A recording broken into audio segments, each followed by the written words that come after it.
Good morning, everybody. It's Marcia from Kansas Misfit. Got a swig of my coffee.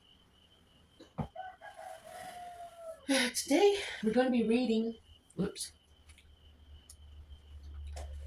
Thursday, day 4, Genesis 34, 35, and 36. Let's get our Bibles and follow along.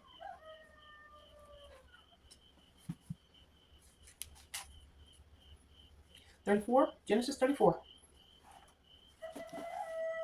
Dinah and I can't pronounce this, so I'm sorry. Shechemites. Now, Dinah, the daughter Leah had born to Jacob, went out to visit the women of the land.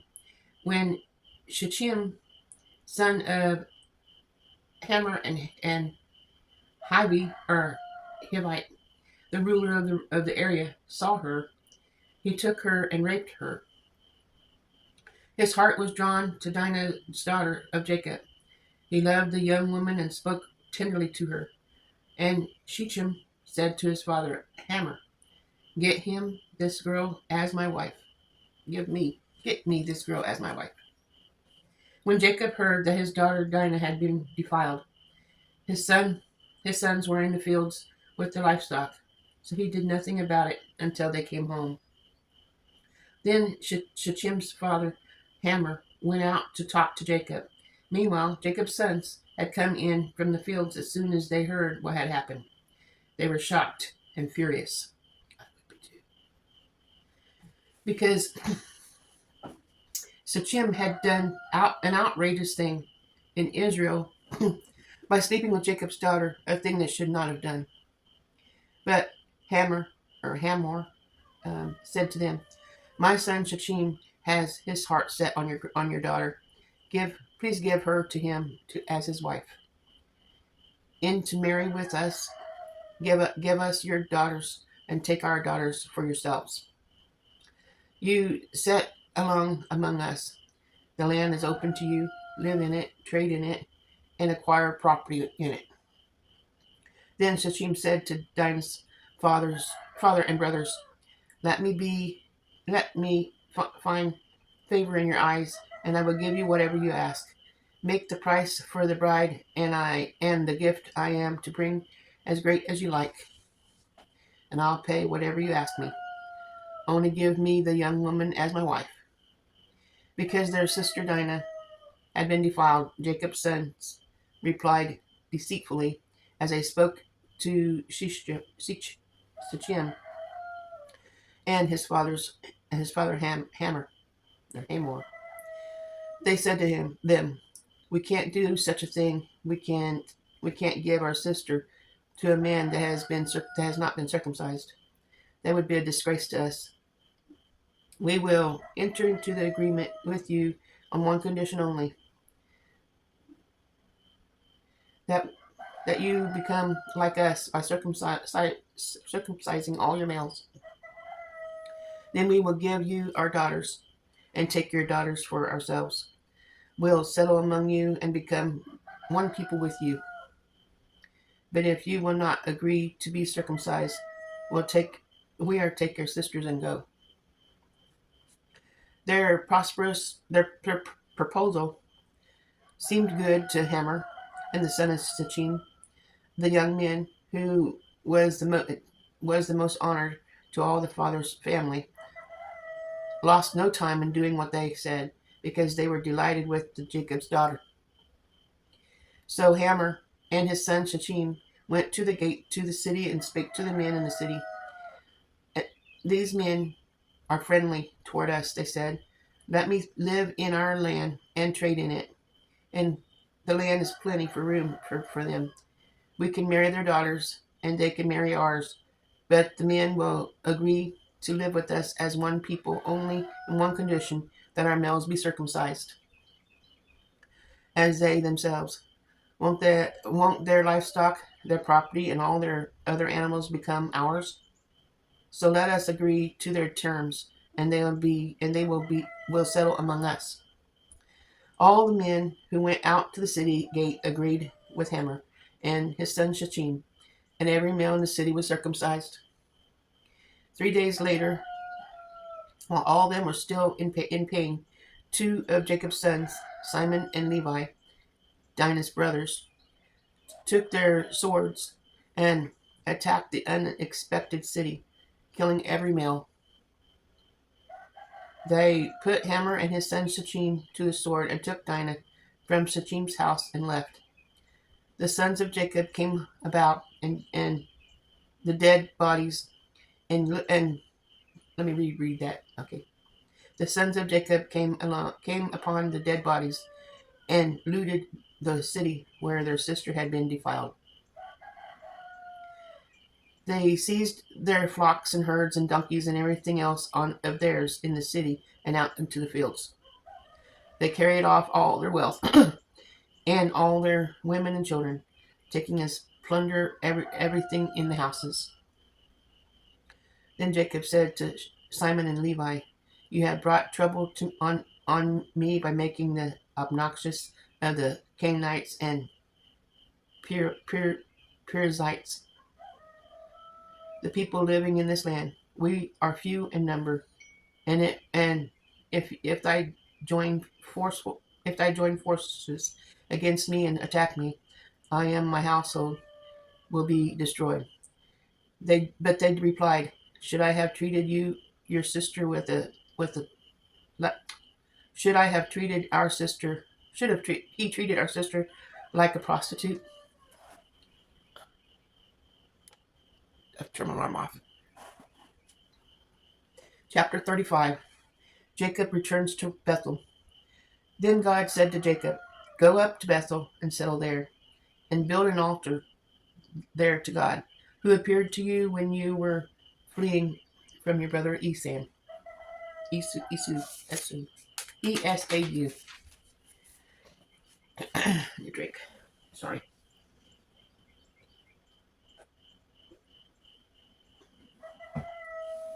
The sky's starting to get light out.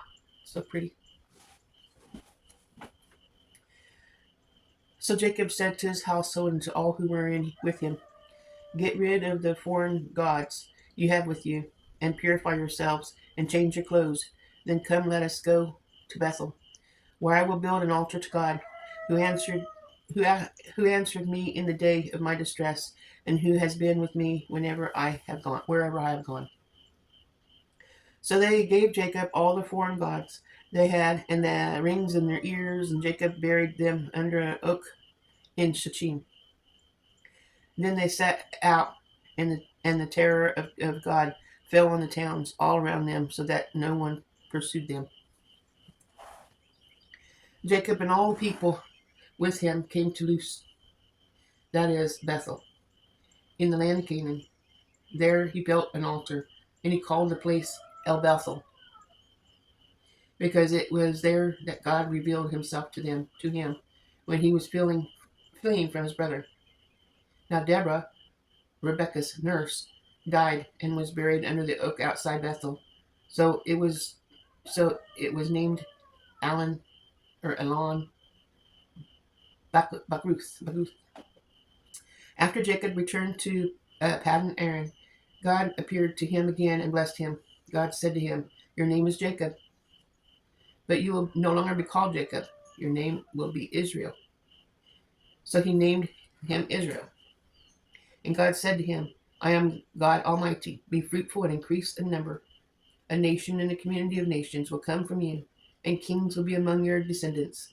The land I give to Abraham and Isaac, I also give to you, and I will give this land to your descendants after you." Then God went up from him to a place where he had talked with him. Jacob set up a stone pillar into a place where God had talked with him, and he poured out a drink offering on it. He also poured oil on it, and Jacob called the place where God had talked with him Bethel. The deaths of Rachel and Isaac. Then they moved on from Bethel, while they were still some distance from Ephraim. Rachel began to give birth and had great difficulty. And as she has been having great difficulty in childbirth, the midwife said to her, "Don't despair, for you have another son." as she breathed her last, for she was dying. She named her son Ben Oni. But his son's named but his father named him Benjamin. So Rachel died and was buried on the way to Ephrath, that is Bethlehem. Over her tomb, Jacob set out a pillar, and to this day, the pillar marks Rachel's tomb. Israel moved on again and pitched his tent beyond Migdal Eder. While Israel was living in that region, Reuben went in and slept with his father's companion Bala, and Israel heard of it. Jacob had 12 sons. The sons of Levi: Reuben, the firstborn of Jacob; Simon, Levi, Judah, Ishchol, and Zebulun. The sons of Rachel: Joseph and Benjamin. The sons of Rachel's servants: Bilhah, Dan, and Nephtali. The sons of Leah's servant Zilpah, Gad, and Asher. These were the sons of Jacob, who were born to him in Paddan Aram. Jacob came home to his father Isaac in Mamre, near Kirith Arba, that is Hebron, where Abraham and Isaac had stayed. Isaac lived 180 years. Then he breathed his last and died, and was gathered to his people, old and full of years. And his son Esau and Jacob buried him. Chapter 36. Is that the last one for today, or is it 37? This is the last one for today. Chapter 36. This is an account to the family line of Esau, that is Edom, Edom. Esau took his wives from the women of Canaan, Adu's daughter, and Elon the Haiti, and Olibama, daughter of Anu, and granddaughter of Zebulun of the Hivite, Hivite. Excuse me. Also, Basemath, daughter of Ishmael, and sister of Nebuth. Adah bore Eliphaz and Esau. Basemath bore Reuel, and Olibama bore Jeush, Jamal, and Kahora. These were the sons of Esau, who was born to him in Canaan. Esau took his wives and sons and daughters, and all the members of his household, as well as his livestock and all of his animals, and all the goods he had acquired in Canaan, and moved to a land some distance from his brother Jacob. Their possessions were too great for them to remain together, and the land where they were staying could not support them both because of their livestock. So Esau, that is Edom, settled in the hill country of Seir. This is an account of the family line of Esau, the father of the Edomites, in the hill city of Seir. These are the names of Esau's sons. Bear with me because I'm not going to pronounce them right. Eliphaz, the son of Esau's wife Adu, and Reuel, the son of Esau's wife Basmath. The sons of Eliphaz: Teman, Omar, Zepho, Gatam, and Kenaz. Esau's son Eliphaz also had a these words are getting me. Concubine named Timnah, who bore him Amalek. These were grandsons of Esau's wife Adah. The sons of Reuel: Naas, Zerah, Shammah, and Mizah. These were grandsons of Esau's wife Basemath. The sons of Eshu's wife, Olibama, daughter of Anah and granddaughter of Zebulun, whom she bore to Eshu, Heus, Halam, and Korar. These were the chiefs among Eshu's descendants, the sons of Eliphaz and firstborn of Eshu, chiefs Teman, Omar, Zepho, Zenaz, and Koar, Gatam, and Amalek. There were the chiefs descended from Eliphaz in Edom. They were grandsons of Ada. The sons of Eshu's son Rael, chiefs Nahath, Zerah, Shema, and Mazah. These were the chiefs descendants from Reuel in Edom. They were grandsons of Eshu's wife Basemath. The sons of Eshu's wife Olibama, chiefs Heus, Hamal, and Korah. These were the chiefs descendant from Eshu's wife Olibama, daughter of Anah. These were the sons of Eshu, that is Edom, and these were their chiefs. There were sons of Er of Horite, who were living in the region: Lodan, Shobal, Kibion, Anah, Dishon, Ezer, and Dishim. These sons of Sher in Eden were Herite chiefs. The sons of Lotan, Huri, and Homam. Timnah was Lotam's sister. The sons of Shobal, Alban, Manohas, Abel, Shepho, and Onam. The sons of Zebulun, Aye, Ane. This is the Ane who discovered the Lot springs in the desert where he was grazing the donkeys with his father Zebulun. The children of Ane, Dishon, and Olibama, daughter of Anan. The sons of Dishon, Himdan, Eshban, Asman, and Kiran. The sons of Ezer, Belhan, Zaban, and Akan. The sons of Dishan, Uz, and Aran. These were the Horite chiefs: Lotan, Shobal, Zebulun, and Anah, Dishon, Ezer, and Dishan. These were the Horite chiefs according to their divisions in the land of Seir. The rulers of Edom. This is the last section.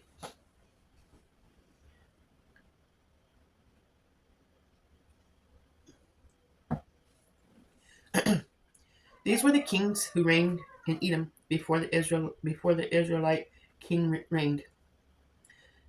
Bela, son of Beor, became king of Edom. His city was named Dihaba. When Bela died, Jacob, son of Zerah from Bozar succeeded him as king. When Jacob died, Hisham from the land of the Damnites succeeded him as king. When Hisham died, Hadon, son of Bedad, who defeated Meadan in the county of Moab, succeeded him as king. His city is named Avith. When Hadad died, Shamla from Masrekah succeeded him as king. When Samuel died, Shaul from Rehoboth on the river succeeded him as king. When Shaul died, Baalam, son of Achbor, succeeded him as king. When Bahanah, son of Achro, died, Hadad succeeded him as king. His city is named Paul, and his wife named what his name was Metrobol, daughter of Matred, the daughter of Mezahab. These were the chief's descendants from Esau by name, according to the clans and regions: Timnah, Alba, Jetheth, Olibamian, Elah, Pinon, Zenaz, Timon, by Mibzar, Magdal, and Iram. These were the chiefs of Edom, according to their settlements in the land they occupied. This is the family line of Esau, the father of the Edomites.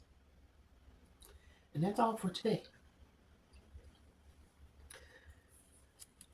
Sorry I pronounced a lot of names wrong, but I did the best I could. And I thank you for following along and being here with me.